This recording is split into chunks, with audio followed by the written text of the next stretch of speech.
Anything that blocks dies. That's the important thing here. Anything that blocks dies. Without me losing anything. And he has to block everything or he's dead.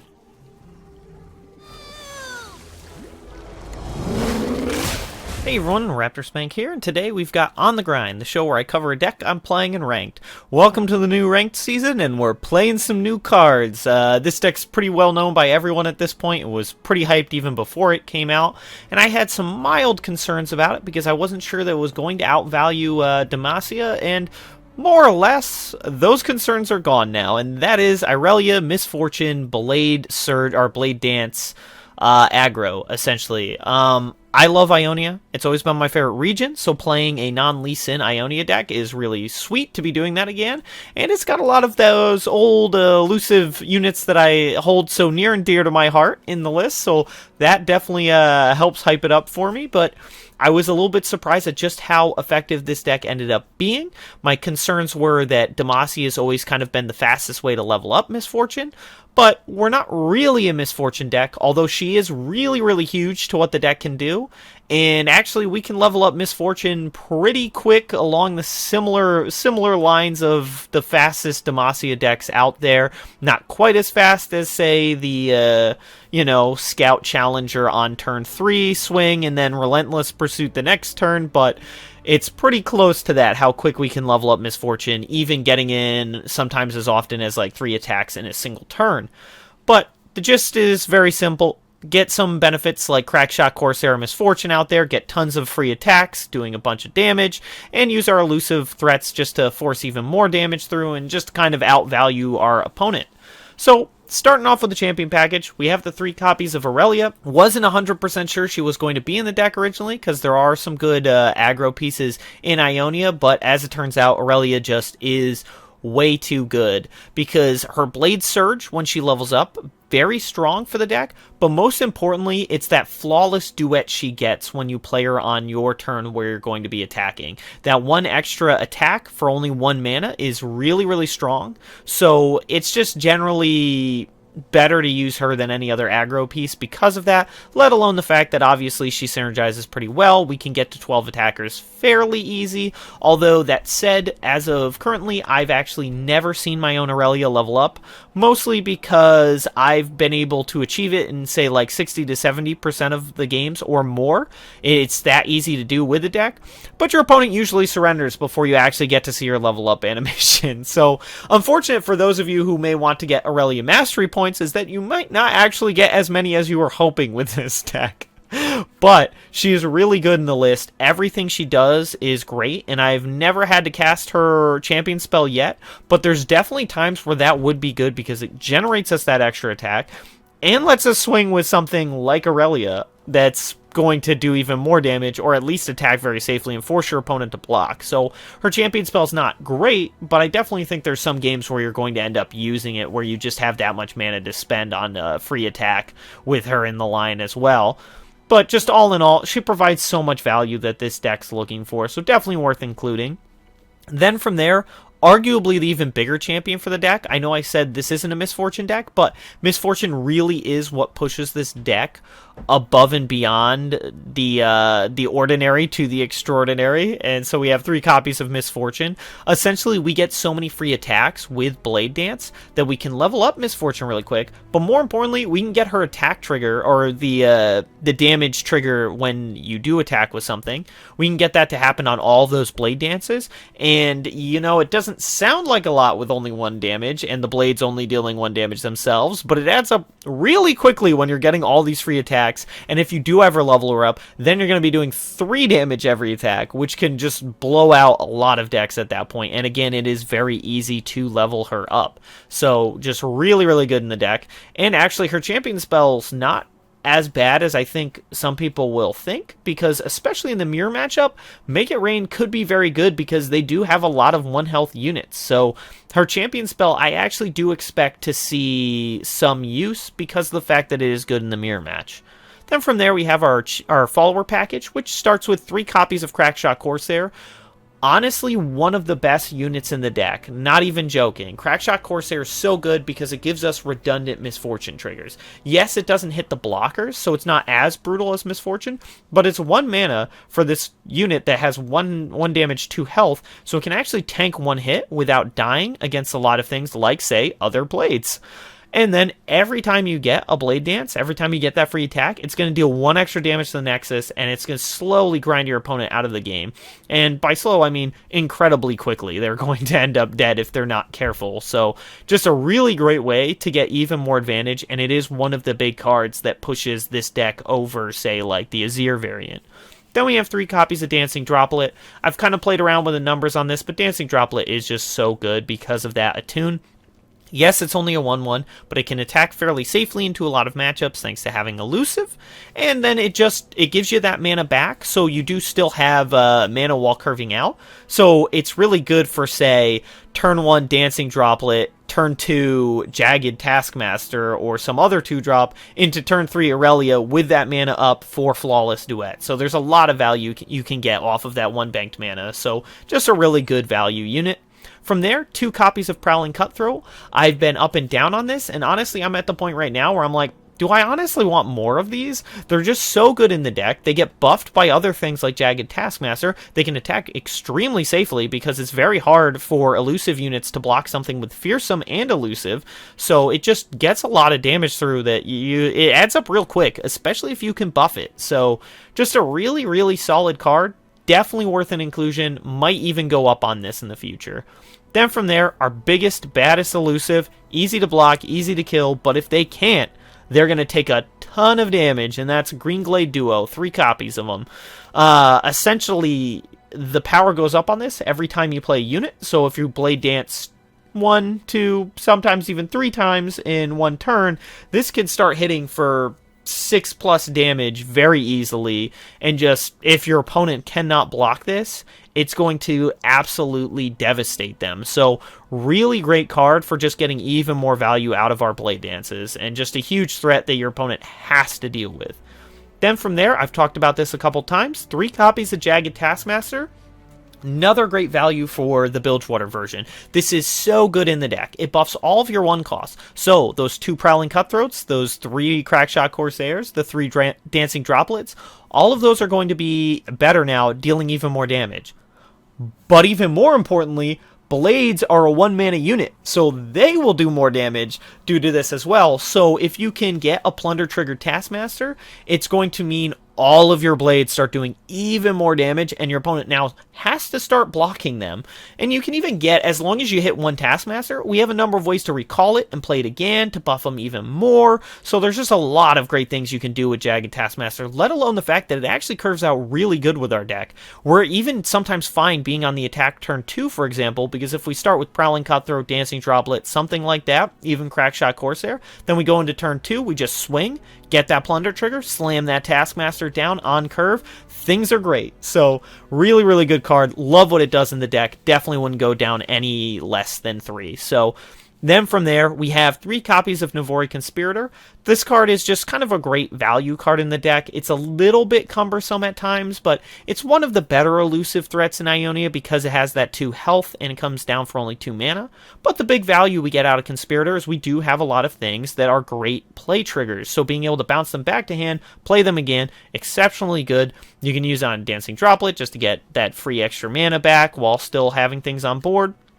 But even better, you can use it on Taskmaster to get even more Anthem effects. You can use it on Ribbon Dancer, Blossoming Blade to get even more Blade Dances. You can use it on Irelia for the same thing as well. Just a lot of good value we can get out of this by picking up our units, playing them again. So lots of good reasons to have this. 3 copies seems pretty fine. Then from there, 3 copies of Ribbon Dancer, another great unit. This is our first Blade Dance one, and the big thing here is it's only 2 mana, gives you a 2/1, and it gives you that extra attack. Lots of good things that can come out of this, and you can just play it on curve and still get value, even if you don't have things like Crackshot Corsair or Misfortune to really benefit from it yet. It's still a free attack, so it's solid. Great include, definitely would do the 3 of them. Up from there, 3 copies of Blossoming Blade. I was really not sold on this card when they first spoiled it, but as it turns out, Blade Dance really broken, and so something that can Blade Dance 2 while also putting this huge body on the board of a 3/3, really, really, really good, and you can do some busted combos by like picking this back up, playing it again. It's just a really solid card. And finally, last card in the deck, and the one I am least convinced of, one copy of Riptide Rex. I haven't actually had to play this yet. It's a bit expensive, but my idea behind this is Riptide Rex is great in a Plunder deck. This deck triggers Plunder very easily, and you can just play this and board wipe your opponent, deal a bunch of damage to the Nexus. The idea was that it should kind of boost the mirror matchup, but oftentimes you'll have killed your opponent or died to them before turn 8. But if you do get to turn 8, this is a great way to clear out the board, open things up for a huge swing, and just blowing out your opponent. So it's just kind of here as a finisher for the deck, and that's why we only have one copy of it. Then from there, we have the spell package. Starts with 3 copies of Lead and Follow. This card is insane. Really, really good. I wasn't sure it was going to be this good as well. I definitely undervalued this card previous to the expansion dropping, but Lead Follow is insane. I've already talked about how good some of our cards are to pick them up and play them again because of the great play triggers, but Lead and Follow does that by picking them up, and also gives you another flawless duet. So some of your best turns, you're going to say like play Blossoming Blade, get that free Blade Dance in, swing with your units, then pick up Blossoming Blade with Lead Follow, then flawless duet with one more point of mana, get another free attack off, and then start the next turn by playing the Blossoming Blade and getting even more attack. So Lead Follow is just super broken in the deck, does all of these great things, and can work as protection for your units if they have something to kill Misfortune. Pick her back up, play her again. Yeah, you reset her progress, but Misfortune's so good in the deck that even resetting the progress is totally worth it 90% of the time. Then from there, 2 copies of Notify. This is kind of just to protect our things. All of our stuff dies very, very easily. So this is just to essentially keep your Misfortune and Irelia alive. Hopefully the turns they come down. So just a nice way to protect from things like Mystic Shot and Get Excited, Black Spear, stuff like that that we've been seeing a decent bit of. And can stop stuff like a Vile Feast too to keep your Green Glade duo alive. Just a lot of neat catch-all points right now that it's actually fairly effective in the meta. Then we have 3 copies of Twin Disciplines. This is a great card because it can get us a lot of damage out of nowhere that your opponent's not prepared for, but it can also keep things alive because 3 extra health does get most of our stuff past the big removal spells in the format. It can be good for saving a Green Glade duo if they Withering Wail, stuff like that. Just a lot of good value we can get out of this, and just surprise kill your opponent occasionally because they don't block and you Twin Disciplines and they're dead. And finally, 2 copies of Deny. It's Ionia. We're running Deny. That's never changed since beta. I doubt it's going to change in the future because they're probably not going to print a card as good as Deny. This is just a nice catch-all for skills, spells, anything your opponent could do that would mess with your plan. Stop a Vengeance, stop a Withering Wail, stop a Static Shock. Lots of good things we can use this for to just make sure our opponent stays dead. Just great Ionia card. As for the flex spots for the deck, there's a lot going on right now. People are changing things. The deck's definitely in some flux. I bet there's probably some cards I'm even overlooking here. But talking about some big ones I've seen people running and ones I've considered myself, I've seen a lot of people running Navori Blade Scout. I think this is a decent one. I don't think it's really worth running it unless you are going to go like the Kinku route, which I'm not a huge fan of Ionia Elusives, or Ionia Allegiance with this list. I think there's too much value in Bilgewater to just go mono Ionia. I don't think it really outweighs it, but Navori Blade Scout is something to consider because it is a pretty powerful elusive for only 1 mana, and it does have added benefits to picking it up, putting it back down, so I think that's reasonable anyways to go the Blade Scout route, but personally it's not something I'm going with myself. But aside from that, Sparring Student's also something I've seen people run. I think there's actually more reason to run that over Blade Scout. Yes, they can chump block it, but since we're often going to be Blade Dancing every turn, same thing as a Green Glade duo, this is going to get pretty big pretty quick, and they're going to have to keep chump blocking it every turn, and as long as they can't kill it, it's not really going to lose anything for the chump blocking because it's going to go back down to a 1-1 anyway, so it's not actually going to keep damage on it. And they're going to have to block it because of how much damage it will do. So you're going to slowly shred down their defenses, essentially, because creating so many different blades is going to keep pumping this every time. Plus the other things you play, you're going to be able to block with it sometimes even because of the fact that it's going to get that pump every turn. So it's just a really good value card. I'm personally not running it because I guess what you do in this case scenario is it would probably take over the Prowling Cutthroat spot. And I feel like the Fearsome Elusive is just kind of going to give you more value in the long run than Sparring Student. And it's also going to give you an easier chance of actually triggering Plunder. So I personally prefer it. But there's definitely an argument to be made for either one. And it's definitely a personal choice which one you want to go with. Because Sparring Student can do some really broken things out of nowhere. I suppose you could consider replacing Duo with it as well. But I do find the Elusives worth a little bit more. Because there's more matchups where it will do a lot of work. Then some other kind of odd ones. I've thought about putting Sprayfin in. It's one of Bilgewater's best elusives, and we do have a lot of really great spells for this to grab, so there's that added value, too, of drawing you another card as well. So I do think there's some justification for running Zap instead of some other options, but it's just kind of hard for me to justify the slower pieces, which is why I'm not running him.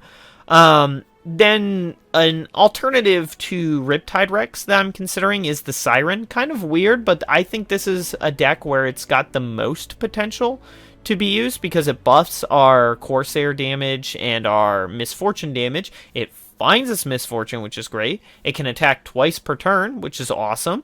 And then, yeah, it's just a hard threat for our opponent to deal with that comes down one turn faster than Riptide Rex, so it's just a great option, and possibly the first time where I would really consider running the Siren in any deck, but it's debatable. You might be better off just making the lower part of the curve more consistent, dropping this for something like, say, Prowling Cutthroat or something like that. So that's one of the cards that I'm kind of considering potentially going forward to replace Riptide Rex, because I'm really not sold on Rex at this point. He's definitely something I am playing with right now. As from that, though, there's a number of spells that are really worth considering. I've seen people running Retreat Return. That's obviously really good. It's not quite as good as Lead Follow, which is why I'm running Lead Follow and not Retreat. But I definitely could see running some number of Retreats as well, because it does much the similar thing, and the only difference is you can actually say, like, pick up the Blossoming Blade, or better examples, pick up Blade Dancer, or Ribbon Dancer, and then return it and put it back into play, getting its trigger again right then and there. So there are some added benefits of it, considering the fact that, like, Lead Follow does kind of similar than Ribbon Dancer, because you pick her up and then you play Flawless Duet and still get the Blade trigger, but you don't get her body on the board as well. So there's some differences that make one better than the other. Probably the best example of where Retreat Return is better than Lead Follow is if, like, you're using it to protect your own unit, because you can protect it and then put it back into play. Particularly great with Misfortune to pick her up and then put her back into play right away. So there's some added benefits, but generally speaking, Lead Follow is better, so it's really whether you want to drop some other units to get more spells in, then Retreat starts to go up in value. Syncopation's also a nice, neat little trick to consider, but I think it's a little too cute right now to really get away with, because we don't have any massive units, so oftentimes Syncopation is just going to be increasing our damage output by a little bit, so I don't think it's really worth it. And your opponent can always just not block the blade, so the better opportunity is, like, if they don't block a blade, to then swap it with one of your bigger units. But I just don't think it's going to really be worth it to risk running a dead card where you're just going to draw it when you don't have many things to attack with and feel like it's just a useless card. So it's something that I'm considering, but right now it's not high up in the runnings. After that, there's two really removal cards that I've been seeing people run in the deck, and that's Homecoming and Will of Ionia. It's hard to say which one's better. Homecoming's cheaper than Will, which is nice, and picking up our own units can be a great value, but sometimes it can really punish us too, because then we're losing on board presence, which can be really bad against other aggro decks.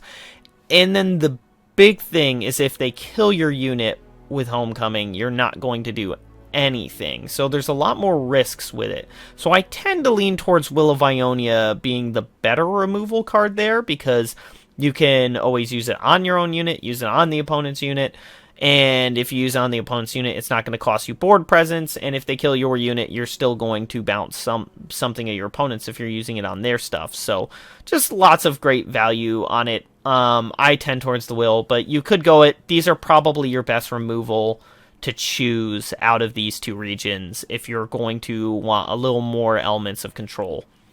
And finally, I'm going to mention this because I'm thinking about it. It's certainly not convincing, but this is the first time I've even remotely considered this card to be good enough. So that's why I'm mentioning it, and that's Monastery of Hirana.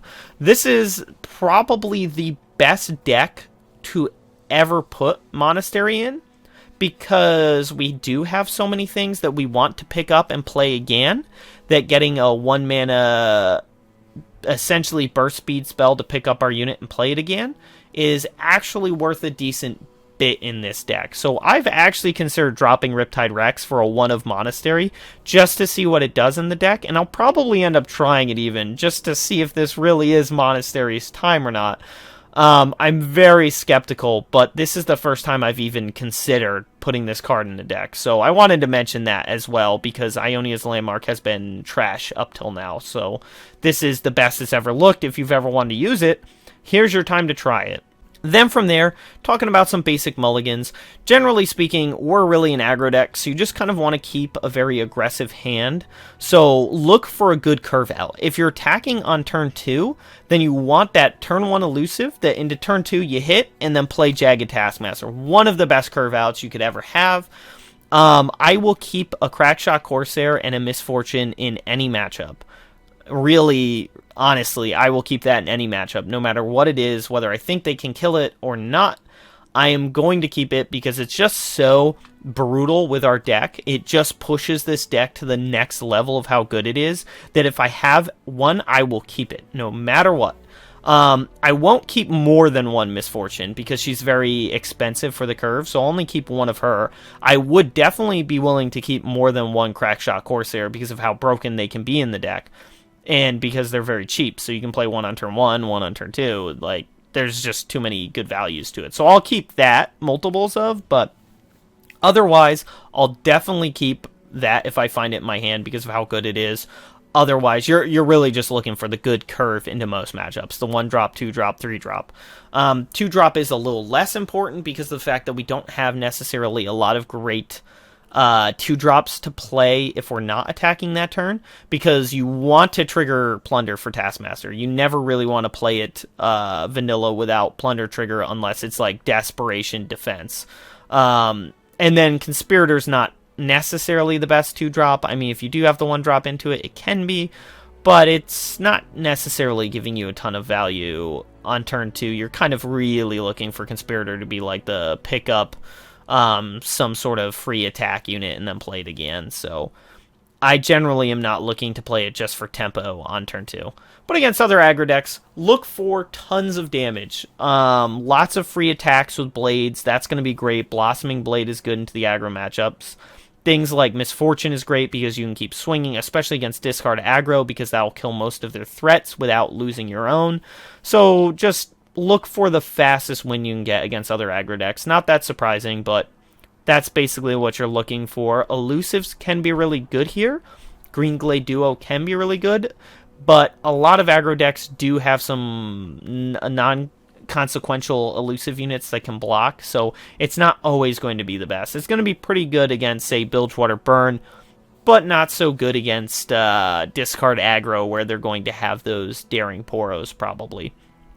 But look for your fastest win. Against mid-range, elusives are going to be really good. Your blades aren't going to be as good because they're probably going to be able to block it, unless you can get that flipped Taskmaster, which, again, if you can get that on turn 2, keep that in every hand. If you can get that, then the blades are starting to actually chip through their defenses. But a lot of mid-range decks can take that 1 damage without being super at risk. So into matchups like that, your elusives are really going to become the best thing you can do. If you can pump a Prowling Cutthroat, use that to force a lot of damage through. Green Glade Duo can be really, really strong here, especially if you can protect it with Nopify or, say, Twin Disciplines to prevent your opponent from killing it with a single combat. Twin Disciplines is great too because it prevents them from killing it with Sharpside too if it's Demacia. So just look for elusives is really going to be your best bet, and just trying to run your opponent down as fast as you can. And then into control, same thing. Run them down as quick as possible. Lots of damage triggers will be great here. Elusives will be good because most control decks can't block elusives, so things with more than 1 health is obviously going to be better because of things like Withering Wail. Avalanche is going to kind of wreck us no matter what, so Misfortune and Blossoming Blade are very good for that aspect of being able to survive an Avalanche. And just, yeah, try to kill them as quick as you can so that even if they can find some life gain, it's not going to be enough to really stabilize for them. Pretty typical Mulligans, what you'd expect for an aggro deck, and we are very much an aggro deck. We're kind of aggro combo, but it's really aggro, and we're trying to kill them as fast as possible, and we're doing so with some synergistic combo pieces. And that's the deck for this week's episode. So if you enjoyed the deck, there's a deck code and deck link in the description below.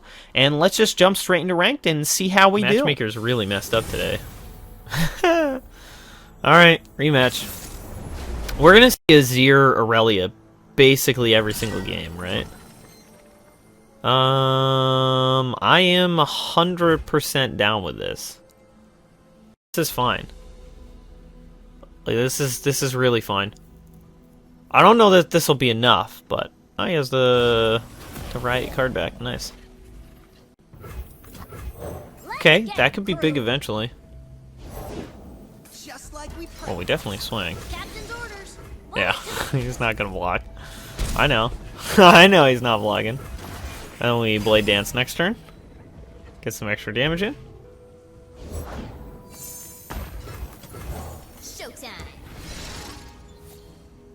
We can actually block the Sand Soldier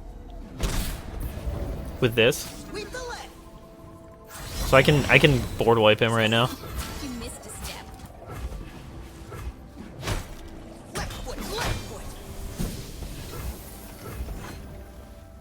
Solid start so far. We definitely play the Irelia first, I think. What's her champion spell? Aurelia's Vanguard is absolutely terrible. Probably. Do we play the Irelia? Maybe we don't, because maybe we're looking for her to have that that duet. Although, yeah, okay. No, we're gonna do this. Free damage. We get 2 damage in, and then we get to play Taskmaster, which buffs all of our blades, and that should be solid. That should be very solid, in fact. So we can play Irelia plus. Okay. Yeah, block like that. He can kill this Taskmaster, and it's honestly not that big a deal for us. If he uses a pump spell to do that, that's beyond okay for us. I think we just do this because this is a pretty good body to get on. Yep, oh, that's fine.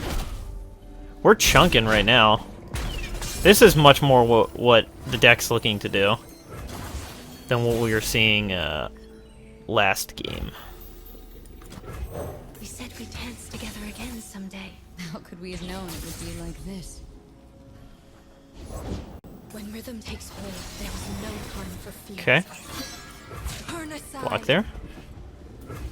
Take another 2. Yeah, he's leveling Irelia faster than we are, but we're getting this extra Crackshot Corsair damage in every single time. Fly true with one heart to another. Breathe. So even without the Misfortune, we're still getting so much value out of this. Call an ally and create a flawless duet in hand. Okay, he can Blade Dance now. Okay. And then we can just swing like this. Yeah, I don't think... Actually, you know what? It's worth swinging with both of these. It's not worth swinging with Crackshot Corsair. We're getting so much value out of Crackshot Corsair that it would be crazy for us to risk it. Alright, for... Oh, he's at 1 health. He's dead. Yeah, he's actually dead. Oh, it is fleeting when it creates it in hand. Yep. GG. That wasn't even close. Holy crap. We had a real nail-biter for game 1, but for game 2, we just absolutely smoked them. That's the difference of when you get the Crackshot Corsair or the Misfortune. That's what changes the metric quite a bit there. Nice. On to the next. Okay, Decisive Shurima. I want to say that we are favored.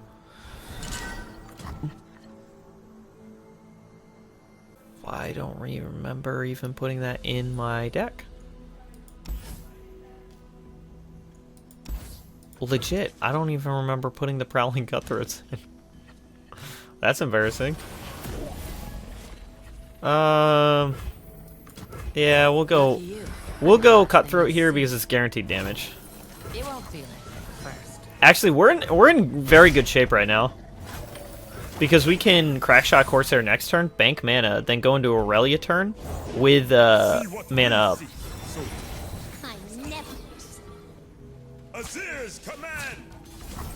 We actually just take the damage here. This is Decisive Shurima, so he probably is running the landmark buff. And it seems a little bit crazy for him to use it on the Sand Soldier to trade with Crackshot Corsair, but that's so devastating for us that we can't actually even risk it.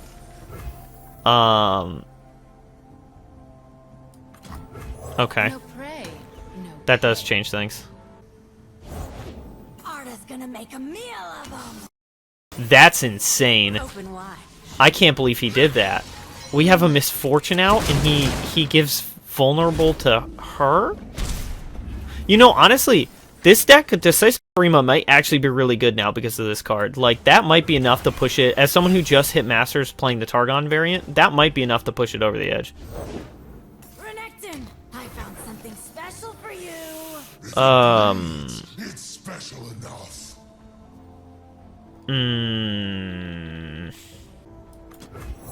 Yeah, let's just go for this. Strike me. This one's a fighter. I don't know what... So if he has Exhaust, we're just kind of messed up anyways. And we are getting closer to leveling up his Renekton for him.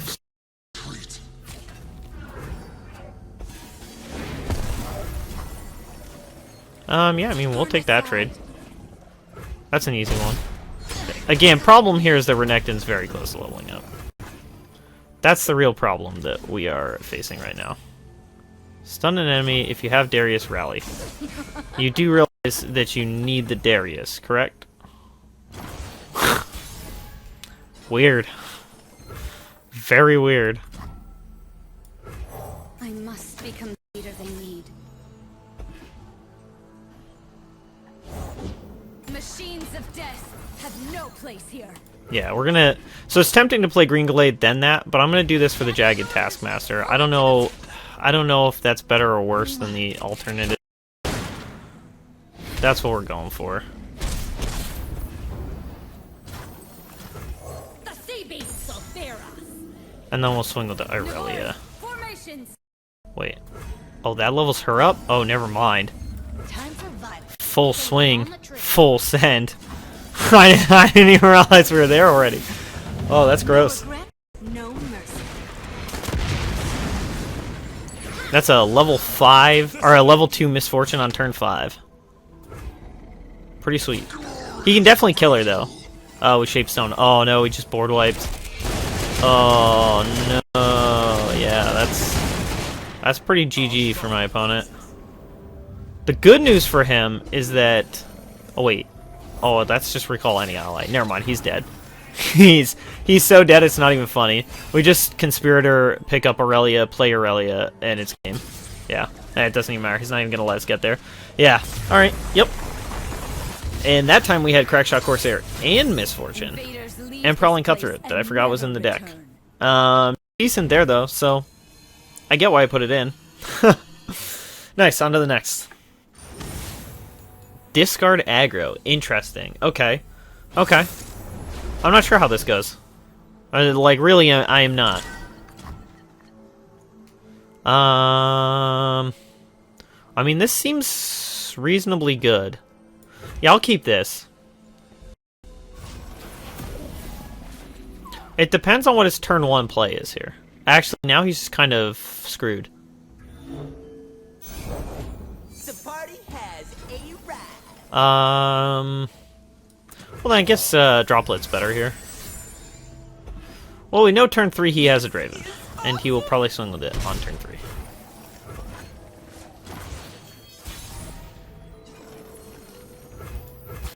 I want to play that, but it's going to be a bit. We're playing Taskmaster first, obviously. Okay, he does have Poro Cannon. Good thing he went with this, the Draven's biggest fan first. That's fortunate for us. I mean, this Brawling Cutthroat can keep getting in, though. So that's kind of cool. We are, again, though, missing Crackshot Corsair or Misfortune, and those were kind of critical to our plan. Me too, kiddo. Yeah, we'll Blade Dance.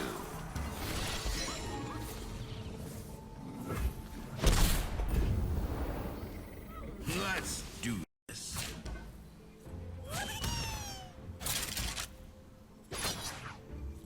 Okay. I'm fine with that. Now we're cooking. What did he discard? Rummage. That's also... we're fine with that. I mean, we're taking a chunk here. Don't get me wrong. We're taking a chunk here. Out before they know they're bleeding. They can't block Prowling Cutthroat. That's the cool part. Okay. That's pretty sweet, actually. With Nopify up. And then next turn we can Blossoming Blade. I'll be quick. And we don't swing with her because now he can block and trade with Urchin. Oh wait, he can't. Oh, that was stupid. We should have swung. I forgot. We have the... Okay, that was really stupid of me. I could have swung with her because the only thing that killed her would have been Draven. Oh, this is a really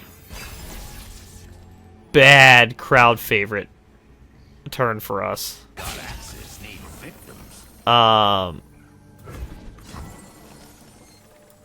yo, scream! I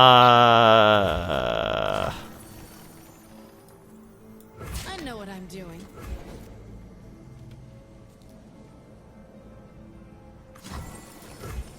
don't know. Bold. Very bold.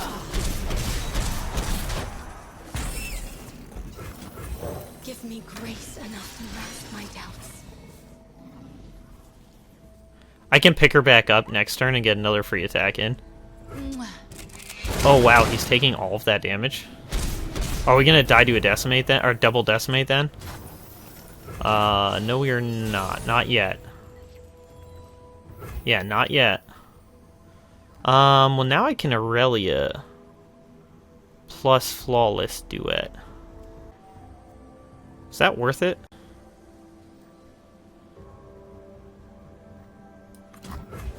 We said we'd dance together again someday. How could we have known it would be like this? Okay, vision. Time for the moneymaker. That's not a problem though. The answer is here somewhere. Is it worth picking her up? I don't think so, right? I don't actually need her. I mean, like, yeah, it's sad we lost her, but we don't actually need her. Got me. Everything's better with company. We do need this Misfortune. Misfortune does need to live. So many visions, dude.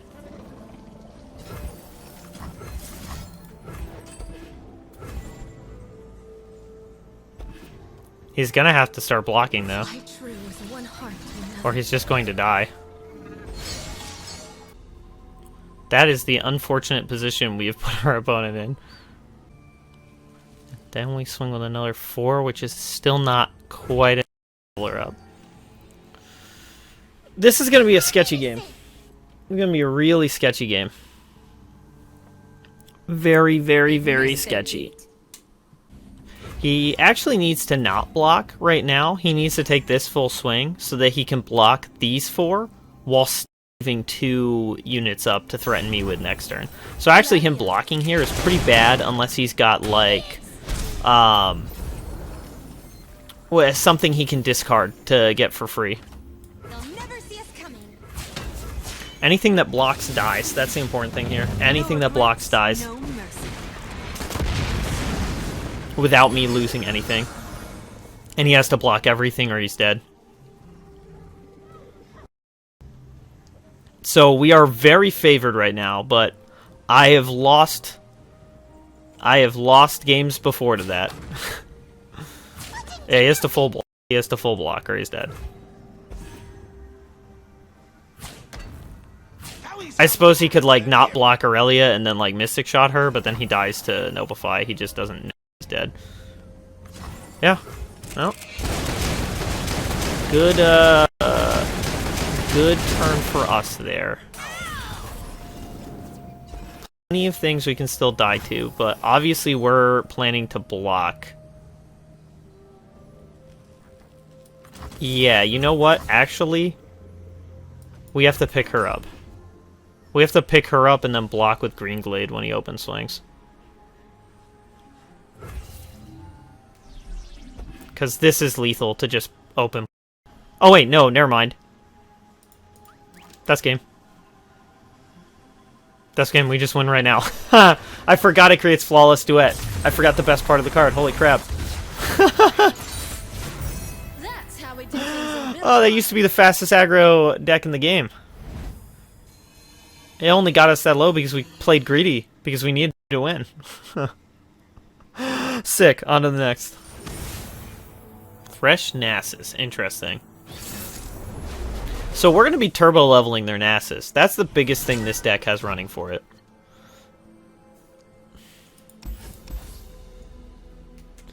I like both of these. I like both of these, so I want both of them. Deny's actually kind of good. Problem is, Prowling Cutthroat dies to a lot of things. So she's actually not that great in this matchup. Or in this, Hey there. Don't mind the knife. Okay. I'll be Okay, that gets a little bit better.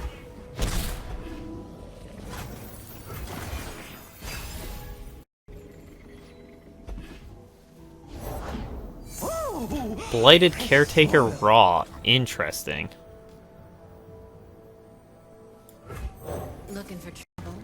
It found you. Forgot how good her voice lines are. Looking for trouble? It found you. I'll take that. That's like nothing. Well, so the thing is, if we win this game, it really is luck more than anything else, because this is a really bad curve for Nasus Thresh. When they're doing nothing until until turn 3, where they play Blighted Caretaker no value, and then use it to summon a Ravenous Butcher, and they don't even have the Black Spear to follow it up. Like, that's just unfortunate, you know?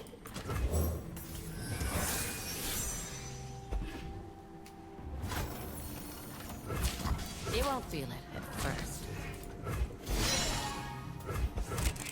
Oh, keeping Misfortune alive. I'm so scared that my opponent's not doing anything. Like, how are they doing nothing? You know? That's just crazy. That's crazy. Oh man, how bad is their curve? Like, real talk, my heart's bleeding for my opponent right now. Oh, this wasn't Black Spear. Oh no, oh no, no. Oh. This is a travesty. I can actually level up Misfortune this turn if he can't kill her. That's the psychotic part here. Is I can actually level up Misfortune.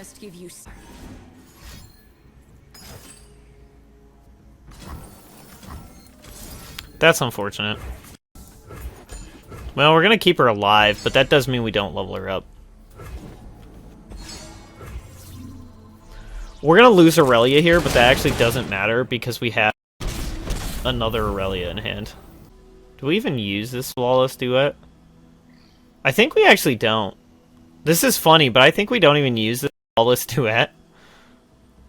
Like, we have this extra free attack here, but I think we're better off banking the mana so that we can then go Misfortune, Irelia, Flawless Duet. As funny as that is.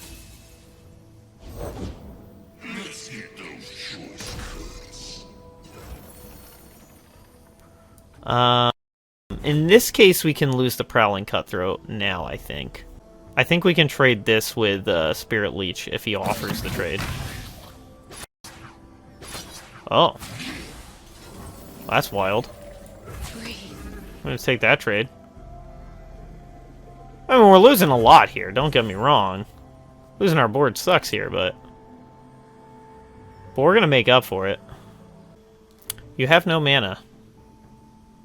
Like, I'm trying to think here. I don't believe there's any play you can have on that mana point in that deck, aside from Ravenous Butcher, which obviously you can't do at fast speed. Okay, now we play the Misfortune, because he already knows we have it. No prey, no pay. I walk through the ages. Show them no weakness.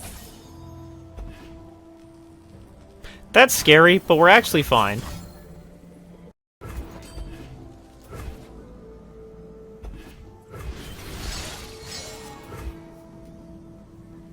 So here's the thing we can do. We can actually block Nasus with Irelia next turn. Well, we did level up his Thresh, though. Or, Nasus, though. Which is a little bit sketchy. The wheel never stops turning. Actually, his reducing the power of my units is actually kind of unfortunate there. Maybe that was played by me.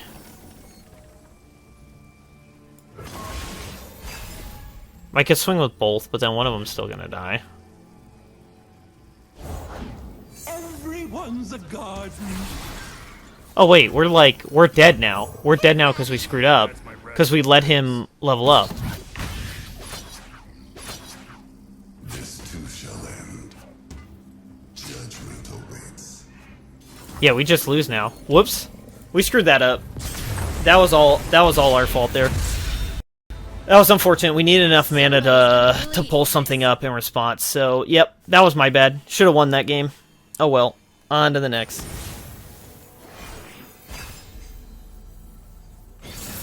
Okay, mirror match. Interesting.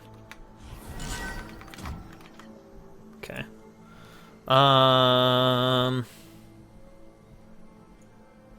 Yeah, I think we're fine with that. Maybe one less dancing droplet's worth it. The problem is we don't have any Crackshot Corsairs or Misfortune. And that's pretty critical for the matchup. Well, just in general for the deck, I suppose would be the real answer. I never. This has the higher upside, so we'll go with Prowling Cutthroat. We take the 2. He has Corsair, though, and we do not. And that is, again, really, really, really, really bad for us. Open wide. That said, we just drew Taskmaster off the top, and that's sweet. So, when I said the highest upside play was to play this Prowling Cutthroat, that's what I meant. The weak don't deserve. That right there. That was the higher upside that we were referring to. Now, he may have a Jagged Cutthroat himself, or Jagged Taskmaster himself, but we are better off not blocking that if he had swung with it. Okay, well, we have a good blocker for that. We're gonna hold on to this Conspirator because there's a lot of good things we can do with Conspirator.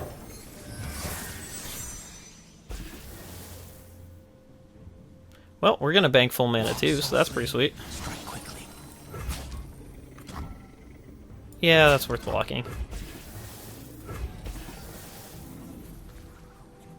I'll take the full trade if I can get it. Okay. That's actually fine too. He can Blade Dance now, but it's not that big a deal. With Flawless Duet if he wants to. We get to Irelia next turn though, so that's pretty cool. Okay, yeah. Got us covered. So we'll chump one.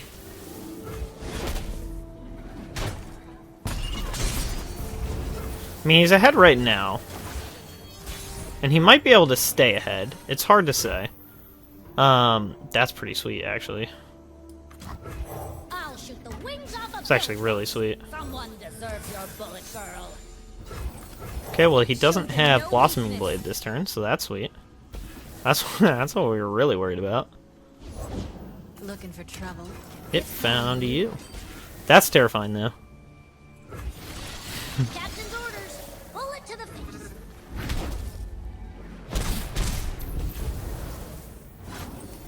Battle stances. The beast'll wait. I'll be quick. Ha! She's close. Gotcha in my Very close. Is he really gonna take that trade?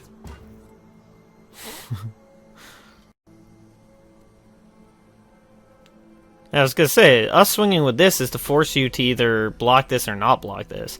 I can't imagine a world in which he double trades here. That would be so good for us. Because, I mean, like, the real threat here is the possibility of him, okay, yeah, getting the double triggers off this where we only have the single triggers. Plus, he can fast this Misfortune and just absolutely destroy us. We are kind of close to killing our opponent, though. That's the big thing going on right now. Okay, that's scary. That's very, very scary. Do not mistake me for even a second. That's scary. hands are shaking. Then hold on Oh, he does have to block at least one. Came along Oh, he has to block both? Oh, that's really good for us. Never mind. We're back in it, boys. Oh, if we had a lead follow, he would be dead. If we had our own lead follow. Block here. Yeah, just block the one for now. Oh, yep, there we go. Yeah, I mean, they're pretty doomed. I mean, if we get to our next attack and just blink, they're dead.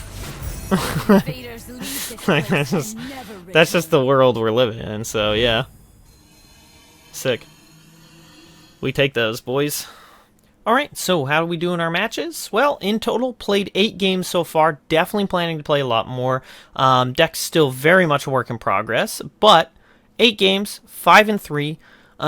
Couple of kind of big misplays that cost me in the end, playing a little less cautiously, shall we say, into Thresh Nasus than I should have, as you saw in the video, but ultimately went 1-1 against Irelia Azir, 1-1 against Discard Aggro, 1-1 against Thresh, although that was Thresh Nasus and Kindred Nasus, so it's 1-1 against Nasus.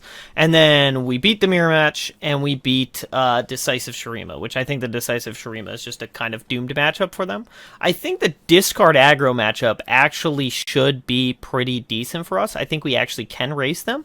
The loss, which I didn't use on the video, a bit ridiculous what occurred, essentially, but they had Jinx on turn 5? Plus, oh no, it was turn 4 Jinx, I think. No, it was turn 5. It was turn 5 Jinx plus Get Excited. So she blocked Irelia with Jinx and Get Excited our Green Glade that was swinging, discarding the survival skill spell, preventing her Jinx from dying, killing our Irelia. And so we were left with one blocker, and they had lethal on board. So that's just kind of living in the fairy tale land, especially since the deck doesn't really run survival skills much anymore, because it is kind of a really niche card for the deck, and it kind of needs more firepower than that. It's kind of a bit of a dead draw in a lot of situations, so most of them, at least as far as I'm aware, haven't been running it anymore. So that one's just kind of a luck of the draw. Our hand was kind of slow. Their hand was extraordinarily fast, and they curved out pretty perfectly. So, I mean, you lose those games. Oh, well. As for the Thresh Nasus, definitely should have won that. I should have played a little bit slower, which would have won me the game. Kindred Nasus was kind of a blowout. Other than that, I mean, Decisive Shurima, really, really solid. Irelia Zir, that was my first game in ranked of this. I think I played a couple normals before it. So I was still learning the mulligans. And definitely in that matchup, if you've got the Crackshot Corsair, or even better, Misfortune, you should just absolutely stomp that matchup. So we unfortunately did not, and so we did not stomp the matchup the first time, but the second time we did, and we definitely did. So yeah, I definitely think this is probably the best version to go with Misfortune. Going Misfortune with Irelia instead of it. But I would have to play it a lot more to say that 100%, but it just feels the value you get is more. I find the Crackshot Corsair plus Misfortune as boosters is worth at least as much as the Sand Soldiers boosting. I mean, like, the Sand Soldiers can kind of be better, but at the same time, you can chump Sand Soldiers a lot better than you can chump, with Crackshot Corsair, they're still getting the damage through whether you chump it or not. But with Misfortune, if you chump, you're just going to lose your thing. Like, you can't do, like, Blade Dancer block the blade and be like, alright, well, it can block another blade and then block another blade. Whereas with this, it's like, with Misfortune, it's like, no, you're dying if you block anything. And that just seems to have so much more weight than Sand Soldiers does. And then I like our Anthem effect better than Shurima's. Shurima's is sick. The plus, I think it's +2, +0 for units that are played that turn. But it doesn't come down until a really, really late turn, whereas ours curves perfectly, because we have a lot of really great 1 costs, and then most of our 2 costs are just kind of interactables. The biggest one being Ribbon Dancer is something we would like to play on turn 2 pretty much any circumstance, but Jagged Butcher or Jagged Taskmaster is still a better option than that. So that Anthem effect coming down on that turn 2, where most things that would come down is like Glade or Navori Conspirator, that sort of thing, being able to down that's going to buff all of our blades permanently is just really, really sweet, and I think just carries a little more weight because of how fast it is for the deck, and we're just looking to be as fast as can be. So really love that. Sad that I don't believe I've seen a single one of my own Irelias level up yet, because my opponents always surrender before then. I've always had the level up in like 60 to 70% of my games, and usually I don't play her in time to level up, or I don't get to attack to level her up. So we haven't seen Irelia level up of her own anyways. I think we saw our opponent's Irelia level up in the very first game, but haven't seen my own Irelia level up at all yet, which sucks for getting Irelia Mastery, I suppose, especially, but we've seen Misfortune level up, I think, twice, which is pretty incredible. Originally, I was thinking it was going to be hard for this deck to really do as much as like the Demacia version, but in the end, I actually think it can level up just as quickly, if not even faster than the Demacia version can, and a lot more consistently. And unlike Banner Scouts, like, we don't actually need the Misfortune for this deck to be really, really good. The deck gets insane with Misfortune, absolutely, but, like, if we're just Blade Dancing a ton, especially with something like a Corsair out, we're just going to blow our opponent out of the water, whether we see the Misfortune or not, whether we see the Irelia or not. And that's the big difference, is that I wasn't sure how these pieces were going to work by themselves, if they're going to be good enough. But there's enough redundancy in the Bilgewater package that it's going to do something really powerful every game. So I definitely came out of this even more impressed with the deck, despite only having that 62% win rate, and it's only 2 more wins than losses. But I expect that if I tweak or tinker with the list a bit more, which I'm intending to do, and then get more games in on it, I think the deck will start to perform a lot better, but it is still very early to say that. I totally forgot that when I made this morning, Wednesday morning, I'm filming this on Wednesday, spoiler alert, look behind the curtain, I'm going to be editing all tomorrow so that it can get out on Friday. But Wednesday, about midday, right after the patch came out, I built this deck. Totally forgot I threw Prowling Cutthroat in it. Totally did. That was a genuine surprise when I saw it in my opening hand. And yet, card is super good in this deck. Absolutely shines because of that whole fearsome aspect. And because we can buff it with Jagged Taskmaster to make it even bigger. And it's very hard for things to block a fearsome elusive unit. So that actually did so much more than I expected it to, and was just a real sweet deck, or a sweet card in the deck. So yeah, I'm pretty happy with that. Riptide Rex never got played, and honestly, it was never looking great to play it, so I think there's a good chance I will be dropping Riptide Rex and replacing him with something else. I've got a couple of ideas.